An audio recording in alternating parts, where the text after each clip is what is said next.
There are a lot of different putters out there, and certain putters are made to work better with your style of putting. But it isn't as obvious as it looks. We're going to look at a couple things today, 3 to be exact. How toe hang affects your putting, what different types of putters there are, and then we're going to figure out which putter is better for you. So how does toe hang affect your putting? Well, putting realistically is the search for feel. You're searching for feel. You're taking that extension of your body and you want to be able to feel what it's doing when that extension of your body or that putter meets the ball. And toe hang is part of that. So I have some props here, and one of them I'm going to pull up today is a Scotty Cameron. And this Scotty Cameron is a Newport 2, and it has a lot of toe hang. So what toe hang is how much the toe of the putter hangs down from the shaft. All different putters have different types of toe hang. You'll see this putter has a lot. You'll see some that have very little, and we would call this no toe hang. This is when it is 90 degrees and just sits straight up in the air. And there's putters like that, and we're going to talk about some of those today too. But what does toe hang do in your putting stroke, and why is it so important? Well, one thing that toe hang does is as the putter's on the ground and you take the club back, what happens is the putter face opens up if you have a lot of toe hang. The less toe hang you have, the less the putter face opens up. So you're like, well, doesn't it make sense? Why would I ever want toe hang? Well, yes and no. You don't want any toe hang if you have a straight back, straight through stroke, because then you don't want the face to open. But if you have an arced stroke where it's arcing, you want that toe to open up, and then you want to be able to close it again. Because if it doesn't do that, it makes it hard to get that toe back closed again. So if you have a putter that has no toe hang and you have a big arc, it's hard to get that putter face back closed again, and it's going to be open at contact like that. Where if you have toe hang, it makes it easier to rotate that because you have some mass up there and you'll start to rotate it, and the putter head will rotate and come back to center, and you'll make contact with the ball where you want to. So that's what toe hang is and kind of what toe hang does. And you can either use toe hang to your advantage or to your disadvantage. I was not a great putter when I first started playing. And even when I came back, I had a long hiatus. I had some kids and things and didn't play a ton of golf. And then I got back into it, and I wasn't a good putter at all. And toe hang became a major journey for me early in kind of when I started to get back to getting serious to putting. I came out and I had this putter right here. I had this Cobra, and I bought this Cobra right when I started to play again. And I really liked it. Actually putted really well with it. Again, so I thought, had good feel. But the putter I had was an old Ping A1 because I thought it sounded cool. It's the one that went ting. Well, I realized when I started back to playing that wasn't going to work. So I bought this Cobra and I really liked it. And you'll see this Cobra, if I hold it up there, it's got a good bit of toe hang. It's got about as much toe hang as that Scotty Cameron Newport 2 that I had. But my putting stroke was straight back and straight through, or at least that's what I wanted it to be. Well, I was fighting it. If you have a straight back, straight through putter, and I'm going to pull the Scotty Cameron back up again, but when you take it back, your toe wants to open up. You're really fighting to get it back to even, because what happens is when you try to get it back, you end up slinging it a little too far closed and you pull a lot of putts, or you don't get it closed and you push a lot of putts. And that's the problem I was having. I was pushing and pulling a lot of putts. So what I did was start to kind of research a little bit more about putting. And I realized that I was a better putter actually if I did have a little arc in my putting, which that Cobra was a really good putter for me for that, because I started to add a little arc into my putting. Well, what I didn't realize is I was doing it artificially, and I really was trying to make arc in my putting, and sometimes I would have a lot of arc and sometimes I would have a little bit of arc, and I wasn't practicing a lot and I wasn't being very natural about it. And what that does is it really hurts your putting stroke. When you're fighting your putter, like I was fighting my putters there, it really hurt my putting stroke. So when you figure out kind of what your putting stroke is, you need to kind of figure out what kind of putter you need. And let's talk about the different kinds of putters. The first putter, we'll pull the Scotty Cameron up here again. This is a Newport 2, and this is a bladed putter. And just like everybody does, is they start with a bladed, or they eventually think they need to putt with a bladed putter. So I did. And bladed putters are awesome, except for the fact that you need to hit the ball in the center of the face.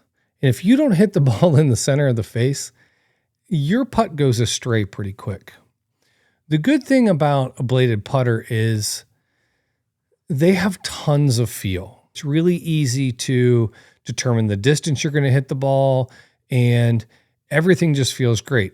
The hardest part about a bladed putter, though, is hitting the putt straight. So you kind of fight one thing of, hey, I can lag putt really well, and I know my distance really well, and they feel fantastic in your hands. Most bladed putters have some sort of toe hang, like this Scotty Cameron. It's got a good bit of toe hang. That toe hang benefits more arcing putting stroke. So if you have a more arcing putting stroke, this Scotty Cameron blade is probably something that's more for you. Then kind of the next style of putter is a mid-mallet. And I happen to have a mid-mallet here. And this is a Ping DS72. I actually have another one here somewhere. We have a Victor Hovland version of this too that is the same kind of, patinaed look that he has. But this is a DS72. And if you can see, it's not near as big, or it's a little bit bigger than the Scotty Cameron is, which allows it to be a little bit easier to control.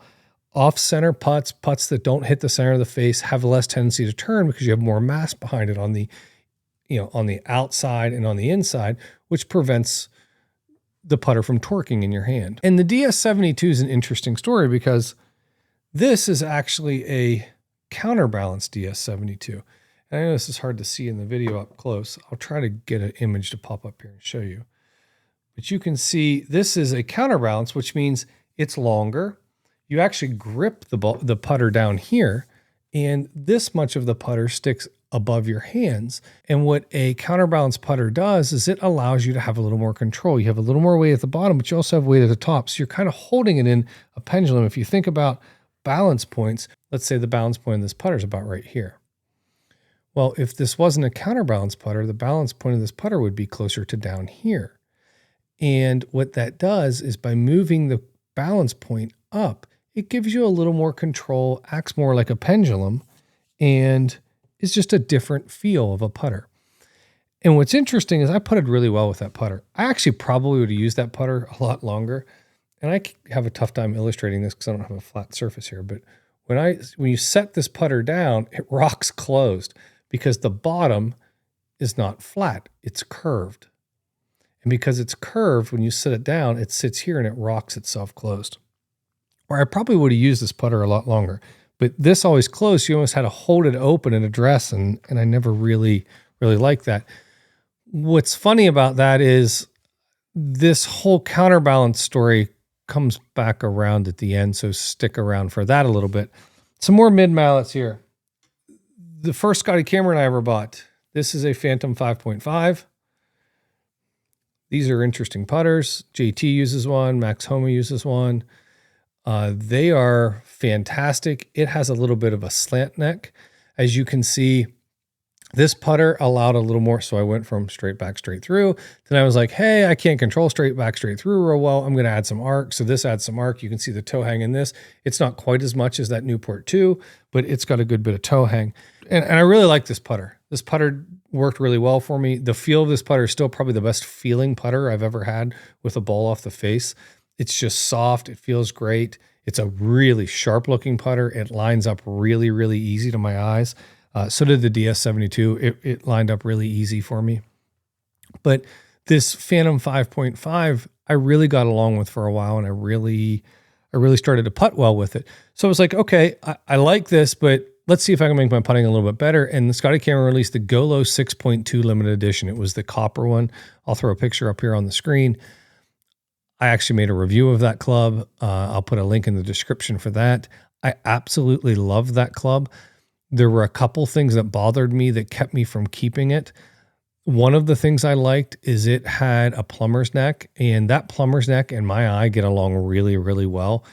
A plumber's neck is what was on the Scotty Cameron. You can see it comes down and back out. This Golo had the plumber's neck, and I really liked it. There were some things I didn't love about the Golo. It wasn't symmetrical.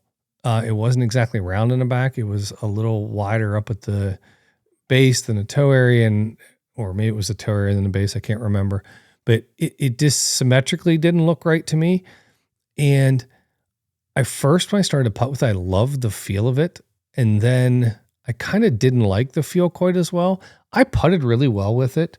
And to be honest, I probably should have kept it, but it was like a $600, $700 putter.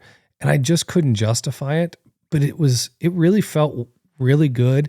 And in a mid-mallet, which is what the DS72 Ping was, what this 5.5 Scotty is, and that Golo 6.2, in a mid-mallet, it was a really good putter. It probably wasn't the greatest putter for me at the time, but it felt really well. I ended up selling it and going back to the Scotty Phantom 5.5, and I'd love to give you a great reason why I did it, but I think really the only reason was I just didn't want to have a $600 putter sitting in my hands. And then after that, I started on the mallet, back into the mallets, I should say. So I had the Cobra, like I talked about, the Cobra mallet. This was the first one. This was awesome. It had that sick face on it. This was before they did the 3D printed. This was a cool putter. This putter actually has great feeling. It's probably super underrated, and it was cheap when I bought it, and I really liked it. So that's a really cool mallet. Probably right now, what I would have to say one of the two most popular mallets would be this Jailbird by Odyssey. This Jailbird is fantastic. I used this for a little bit. It's a really cool putter. This is actually my kid's putter, but I used it for a little bit. Loved it. Really easy to putt with. The only thing, I'm not a giant fan of the white hot face, but that's a really good putter. And then I'll throw a picture up here of the TaylorMade Spiders. Everybody on tour seems to be switching to those. They're balanced really well. They're really nice. They have a lot of weight out towards the kind of outside of them. And they have a very unique face. The ball rolls off the face really well. We'll talk about that here in a second. But those are mallet putters. And what a mallet putter does is a mallet putter, you can hit the ball even more off center. It has even more weight on the outsides, and it also has more weight behind the putter head. So like this Jailbird here, you can see there's an extra bar back here, so there's more weight here. So your MOI is higher, meaning your moment of inertia is higher when you hit the ball, so it gets the ball rolling faster, and it causes it to be more forgiving. So when you have these off-center hits, it doesn't tilt the face near as far as like it does on a blade or even a mid-mallet. They're just a more stable putter. And now the newfangled thing is zero torque, or lie angle balanced, as Lab calls it. That's what Lab actually stands for, lie angle balanced. And the zero torque putters are interesting. And I've been through a few of these, own a few of these now. So this is the Lab DF3. They balance toe up. Toe up putters, what happens with them is any way you put them in your stroke, they don't fight you. And it's really hard to explain, but if you notice when you spin a putter like this, they spin. They just spin. The center of gravity is right where the shaft is. So it's never fighting you. It'll slowly work its way back to toe up, but these putters are never fighting you. They are zero torque, which means they're not, if you have a stroke that is straight back, straight through, it's not fighting you. If you have a stroke that has some arc, it's not fighting you. You're not having to close the face back up. As you take it back, it opens, and as you come through, it closes and it meets back in center. And they're just really easy putters to putt with. And they're kind of a cheat code right now for especially amateurs. I don't really understand why a lot more amateurs don't use these. I get a lot of tour guys. They've learned to putt a different way, and they like to open that face and close that face and actually use their hands a little bit to get that to happen. And they've putted all their lives like that. If you're an amateur putter, you probably don't practice enough to have that is ingrained in you, and these lie angle balanced putters are fantastic. They really are. So this lab, I had a Jailbird square to square, which is Odyssey's version of that, which looks just like the Jailbird. I'll also put a link in the description for that, where I did a review on the Jailbird, and that's a really cool putter. It's a little bit different than the lab. It has a little bit different balance point, but it's not unlike the one we're going to talk about here too. The reason I left Jailbird was I hadn't had a lab yet, and I left the Jailbird. Don't get along with that white hot face. And I went back to the Scotty Cameron Phantom 5.5 because it was all about feel.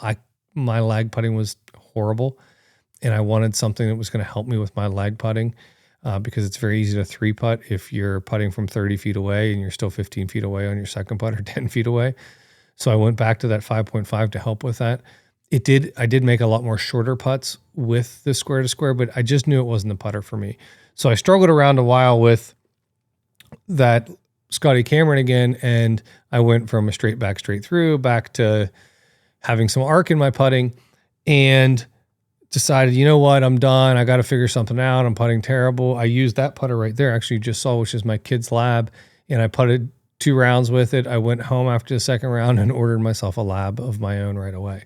So I used that lab for a while up until a couple weeks ago. And I was putting well with it, but there's just something missing. And sometimes you just need a change. I'm a big fan of like a putter has to go in timeout. And it was time for that putter to go in timeout, but I was so ingrained in that square to square, and I really like it. And or square to square, lie angle balance, zero torque, whatever you want to call it. And I'm so ingrained in that I decided that I was going to buy another one, but I went with the newer one, which is the Spider ZT, 5K ZT, I think. So it's TaylorMade's version. Again, it balances toe up. It's TaylorMade's version of what Lab has, and what the square to square by Odyssey is. You know, it's balanced perfectly. You know, again, they come to rest. They'll come to rest slightly toe up, and I added the counterbalance back in because I always liked that ping, and I always liked that counterbalance of that ping. And I was like, damn, if I'm going to get a new one, I'm going to get one that's counterbalanced. And what I did is I got the counterbalanced, and I'm going to do a review on this putter later, and I'll talk more about this. I ended up putting a little weight in the end, a little more weight. And I've been putting with it for about 2 weeks now. I want to do a little more putting before I do a review on this, but I really like it right now. And again, it's that whole, it works with straight back, straight through. It works with arcing. I am putting straight back, straight through right now. And it has that face on it that all the spiders have on it. I think they call it pure roll face. Weighted really well. Really good putter. Really enjoy it so far. So I've been rocking the counterbalanced zero torque putter, which is a really interesting one. So we have mallet, we have mid-mallet, we have blade, and we have the zero torque, which you can actually have zero torque blades, mallets, mid-mallets, kind of all that thing. It's more of a style of putter, but I figured it's so popular right now. To me, basically it is one of those kinds of putters in there. You know, it's one of the types now, I guess. So now there's 4 versus 3 just because of that. So how do you choose the right putter? Well, I kind of went through this a little bit, but I went from thinking I was straight back, straight through, and I had what I would call the wigglies. My putter would go back and it would make this S, and I didn't putt well with it. And that's kind of the putting stroke I had when I was fighting my putter with my Cobra, is I'd take it back and it would swing out and it would swing back in. And little did I know I was fighting myself because this putter wanted to close and I wasn't, or wanted to open on the backswing, and I wasn't letting it do that. So I was fighting it. And when you fight a putter, it never works out good. So as I kind of went on, and I end up getting, skipping through some putters here, I get to the Scotty Cameron 5.5, and the Scotty Cameron 5.5, I start really arcing a lot. And I had a little putter fitting, and it told me I needed, something that had some arc in it.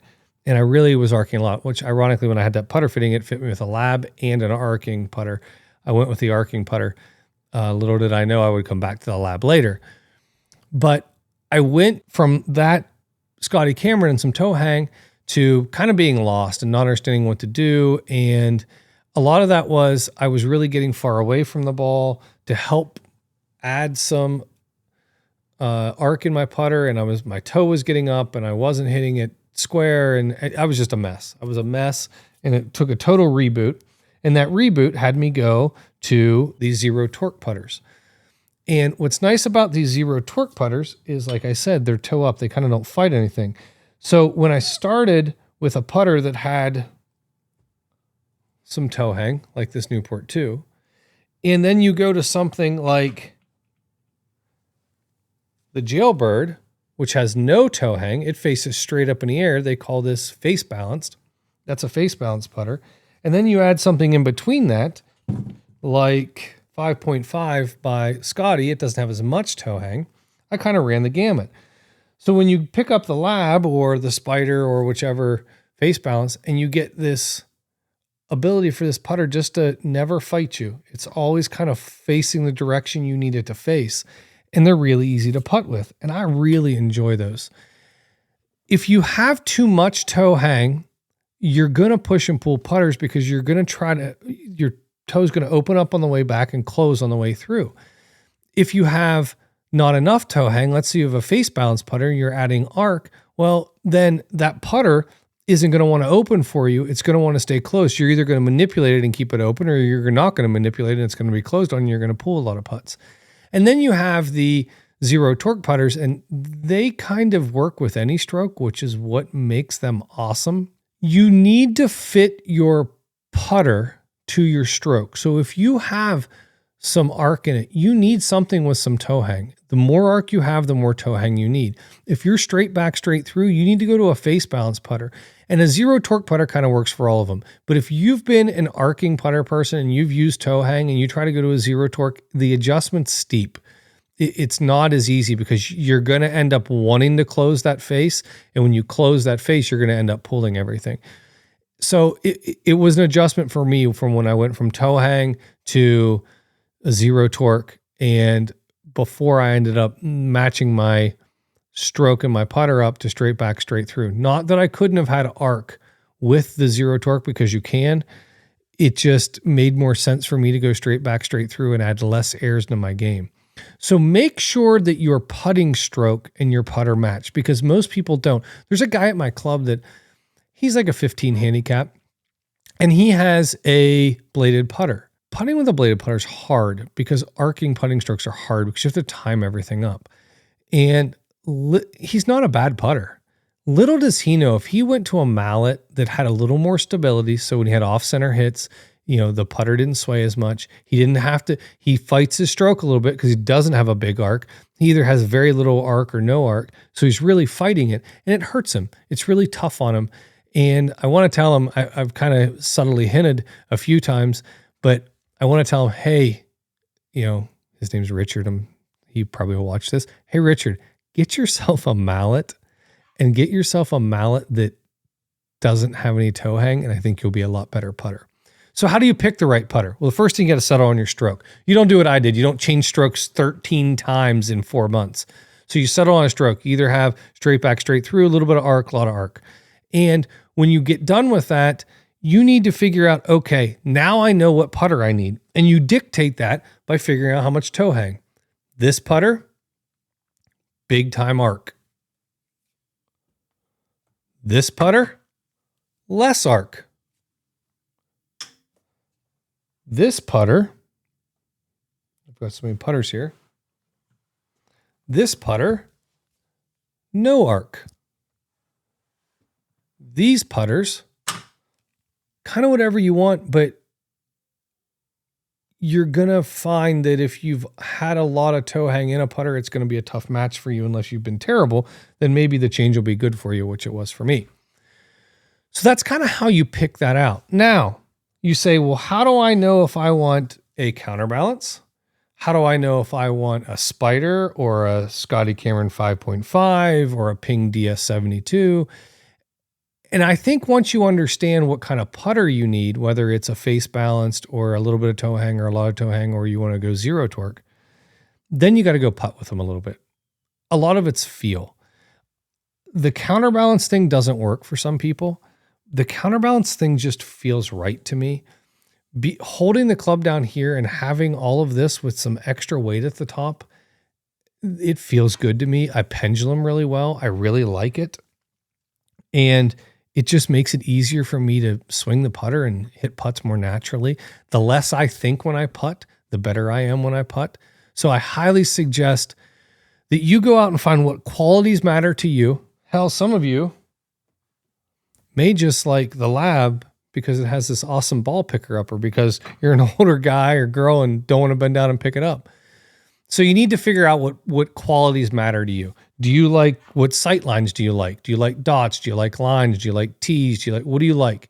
Because people will tell you looks don't matter. Looks matter to somebody. You got to feel confident with it, but those looks have to line up to the type of putter you need. So you can't be like, I want a plumber's neck, but I'm a straight back, straight through guy. That's probably not going to work for you. There are some out there that actually do that.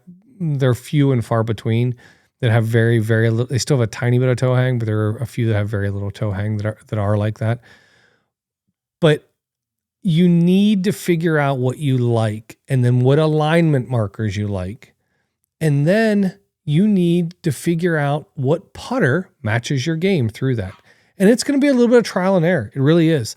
You're going to have some trial and error. You're going to go out there and you may have to buy a putter or two, or hopefully you can go into your local pro shop and take a putter out on a practice green, because rolling putts inside on turf at a big box doesn't do squat for you. That's not how you're going to putt. Hopefully you can get out on a putting green and try it. And if not, you're just going to have to buy some and sell some and get into that game. But hopefully you'll make a good decision, because you know what you like looks wise, you know what your stroke needs, and hopefully it doesn't take much trial and error. Hopefully you know what you want. And I always have one thing I say: don't sell putters. You'll see by the collection that I have, don't sell putters. You're probably going to go back to it someday. I would say half the people you've talked to that have sold a putter have regretted selling one of their putters. If you can afford it, try not to sell your putters. But the prices these putters are getting right now are just ridiculous.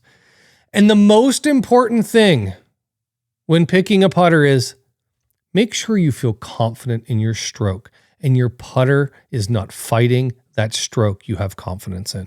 That's the most important thing out of a putter. It's the most important piece of advice anybody will ever give you about putting is be confident in your stroke and have a putter that doesn't fight that stroke. I'm Matt. This is the Bogey Depot. Hit 'em straight.